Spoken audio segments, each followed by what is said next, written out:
YouTuber सादुर Rahman उर्फ डकी भाई को लाहौर हाई कोर्ट से जमानत का बड़ा रिलीफ मिल गया। अदालत ने डकी भाई की दरखास्त जमानत 10 लाख रुपए की मचलकों की एवज मंजूर की है। ताहम इससे ये वाज़ेह नहीं होता कि उनके खिलाफ मुकदमा खत्म हो गया है, बल्कि केस अभी भी अदालत में जेर समात है।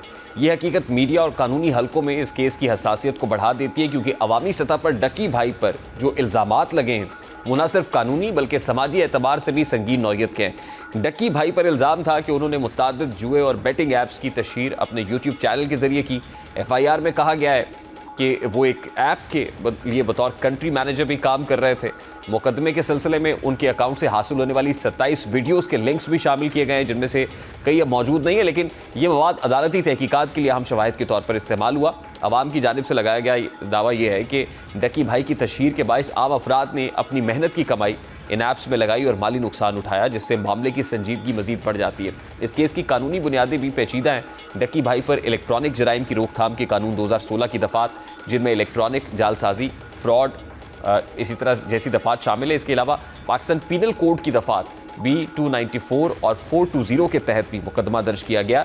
ये दफ़ात ख़ास तौर पर तिजारती धोखाधड़ी और माली नुकसान के हवाले से सख्त नौयत की हैं और बज़ाहिर इस बात की निशानदेही करती हैं कि कानून की नज़र में डकी भाई का अमल संगीन नौयत का जुर्म था। और दिलचस्प बात यह है कि मीडिया रिपोर्ट्स के मुताबिक तफ्तीश के दौरान डकी भाई ने बेटिंग ऐप्स की प्रमोशन करने की बात का एतराफ़ भी किया और कानून नाफिज करने वाले इदारों ने उनसे मुबैना तौर पर हासिलशुदा आमदनी भी बरामद की। इस सूरत हाल से ज़ाहिर होता है कि मुकदमा सिर्फ इल्ज़ाम पर मबनी नहीं, बल्कि इसकी बुनियाद मुस्तनद शवाहिद और माली रिकॉर्ड्स पर भी है।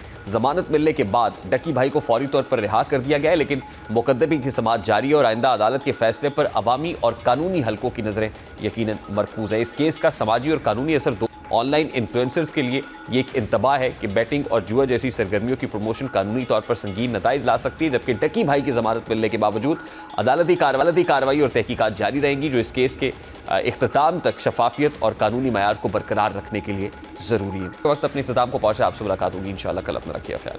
अल्लाह हाफ़िज़।